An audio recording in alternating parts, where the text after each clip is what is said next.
صباح الفل، صباح العسل وكل حاجة حلوة. العصفورة بتاعتي الجديدة مجنناني.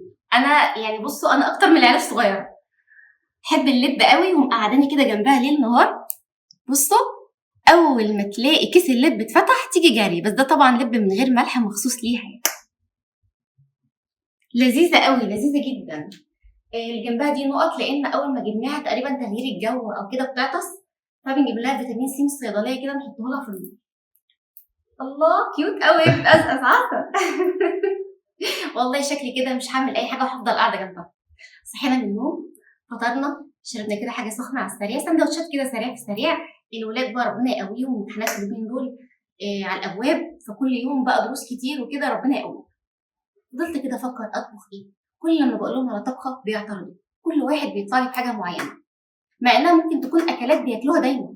بس ايه اللي حصل انا مش فاهمه. فانا النهارده قررت مش هاخد راي اي حد خالص، خلاص هدخل المطبخ مع نفسي وافاجئهم بالاكله اللي انا هعملها. رايحه فين؟ ايه اللب مش عاجبك ولا ايه؟ ولا انت بتحبي تاكلي ها من ايد واحد كده؟ ها؟ اه، رايح جاي اكل. قال له عمرك ما اكلتيني لب في بقي، ولا عمرك دلعتيني كده زي ما بتدلعها. انا هاخد شنطه هدومي وعلى بيت اهلي لان الوضع ده ما عادش نافع. خلاص قاعد يدلعها يصفر لها ياكلها لب، كل ما يصحى من النوم يروح يطمن عليها، فخلاص الوضع ده كده خلاص ايه، مش نافع. وهدخل المطبخ دلوقتي هفاجئكم انا هعمل ايه. يلا بينا نعمل احلى غدا. وزي ما قلت لكم كده يا حبايبي، انا هدخل المطبخ مش هاخد راي اي حد. كل يوم حيره هنطبخ ايه وهناكل ايه، ولازم بيكون في اعتراض. قلت انا هعمل النهارده صينيه مكرونه بالبشاميل. يمكن ما عملتهاش غير مره او مرتين بس معاكم، والاولاد بيحبوها جدا، لكن ما اعرفش اوقات كده بيعترضوا على اكلات بدون اي مقدمات.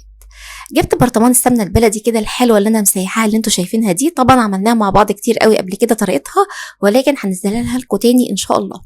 حطيت الحله فيها اي ماده دهنيه انت تحبيها، سواء زبده او سمنه. انا حطيت زيت، ويا ريت يكون نوع زيت كويس، وحطيت كام معلقه كده من السمنه البلدي. مهم جدا الماده الدهنيه تكون نفس كميه الدقيق. انا حطيت كوبايه الدقيق اللي انتوا شفتوها دي، وهبتدي كده بالتقليب واحده واحده. انا مش عايزاه ياخد لون علشان لون البشاميل اللي عندي يكون فاتح، يعني يا دوب كده اشم ريحه الدقيق تطلع. وكمان كنت مهديه البوتاجاز عاملاه على درجه حراره متوسطه.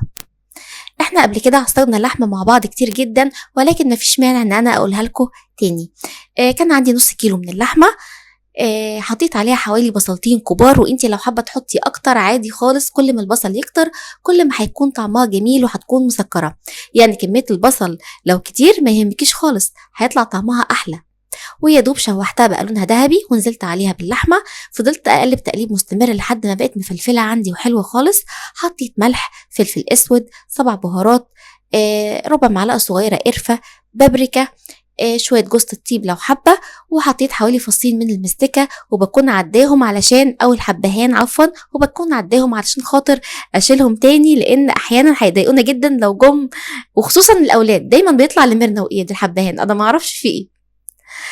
وبعد كده بضيف عليها معلقتين من الصلصه او طماطميه مبشوره، وحوالي كوبايه من الميه السخنه، واغطيها. هيبقى معاكي احلى عصاج لحمه. هنا البشاميل بتاعي كنت نزلت بالحليب على الدقيق. لو عندك كمان مرقه يا سلام لو ضفتي مرقه مع الحليب، لكن انا ما كانش متوفر عندي مرقه خالص وحبيت ادلعها. نزلت بمعلقتين كبار من القشطه اللي هي وش الحليب، هيدلعوها على الاخر، ولا بقى كريمه طهي ولا اي حاجه. عبوه كريمه الطهي دلوقتي بقت بمبلغ عالي جدا مبالغ فيه. احنا دلوقتي بنجيب الحليب البلدي بنستفاد بيه، وفي نفس الوقت بناخد القشطه. طيب المكرونه كتير مننا ممكن يحط نص كميتها تحت ونص فوق، ولكن الحركه دي هتطعمها، هتخلي كل معلقه فيها يعني فيها كل حاجة منتهى اللذاذة. لما تضيفي عليها جزء من اللحمة المفرومة وكم مغرفة كده من البشاميل، الموضوع هيبقى في حتة تانية خالص. ولو حابة تضيفي بشاميل فقط بدون لحمة، اوكي براحتك، بس لو عملتي الخطوة دي صدقيني هتبقى كويسة جدا وهتكوني مميزة بيها في كل العزومات. حسيتها لسه ناشفة كده معايا شوية، فابتديت ان انا احط شوية بشاميل. طبعا انتوا شايفين قوام البشاميل عامل ازاي، قوام كريمي جدا، ولا كتل ولا اي حاجة. السر كله ان كمية المادة الدهنية تكون نفس كمية الدقيق.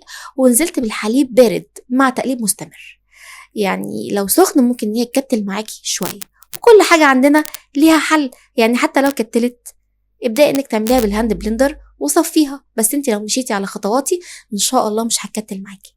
اي صينيه عندك بقى، والله انا بعشقها في الصينيه الالومنيوم زي ما كانت مامتي الله يرحمها بتعملها. عارفين انتوا لما خصوصا كده تتحمر من تحت شويه، يا سلام. بس انا بميل للبايركس، بستسهل شويه في الغسيل وكمان بيكون شكله لذيذ قوي في التصوير. حطيت طبقه من البشاميل ونص كميه المكرونه واللحمه المفرومه طبعا في النص. عايزه اقول لكم ان الصينيه دي اخدت معايا كيس، انتوا ممكن تعملوا اكتر من كده. الكيس اللي هو حوالي 350 جرام. انا بحس ان هي كده معقوله ومش بتكون سميكه قوي. طبعا لو عندك عزومه حابه ان هي تطلع قطع، هتسويها في الفرن وتطلعيها تبرد وتهدى شويه علشان خاطر التقديم. اما لو انتوا في البيت وبتحبوها سايحه كده وجوسي زي ما هتشوفوها، فقطعيها فورا عادي خالص، مفيش اي مشكله. حكايه انا عن نفسي احب ادخلها والله بطبقه البشاميل دي فقط في الفرن. بتكون جميله طبعا بدون اضافه بيض، بدون اضافه اي حاجه يا جماعه. هي الماده الدهنيه اللي فيها والقشطه هتخليها تتحمر وتاخد لون حلو قوي.